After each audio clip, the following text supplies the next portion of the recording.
Hello and welcome to Midweek News, episode number 22 for April 26th, 2023. Let's get started. Microsoft's $69 billion deal to absorb Activision has been blocked by a United Kingdom watchdog. I don't do enough gaming these days to have any real insight whether this is a good or bad thing. But I do know that things have progressed a long way from when Activision put out River Raid in the early 80s. Windows Frontline service has been announced as a preview. Frontline allows workers to use up to 3 cloud PCs with 1 license. Only time will tell if this vision goes anywhere. The Free Software Foundation has called on the IRS to provide Libre Tax-Filing software. This is an interesting idea. Unfortunately, I do not have high hopes that this will come to fruition. Only time will tell. After 15 years, Google's cloud business has turned profitable for the first time. Congratulations to Google's cloud services business. Xerox has donated its famous Palo Alto Research Center, Silicon Valley headquarters, to SRI International.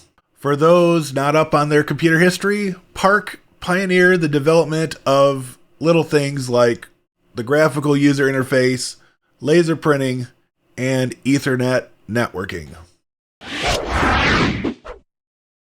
Be on the lookout for StableLM, an open source ChatGPT alternative from Stability AI.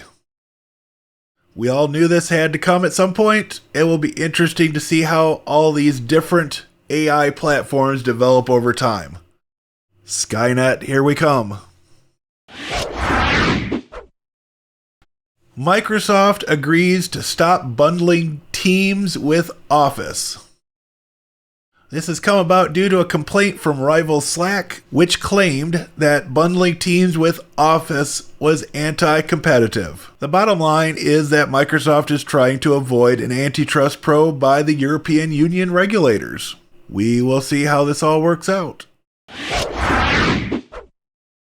Qemu 8.0 is now available with more support for Arm and RISC-V architectures. And although I'm not big on predictions, if their release cadence is followed, we should see this appear in Proxmox VE 8.0, perhaps even later this year. The Linux kernel 6.3 has been released with some major new features. User mode, Linux support for Rust code, enablement for as yet unreleased Intel and AMD CPUs and graphics hardware is also included.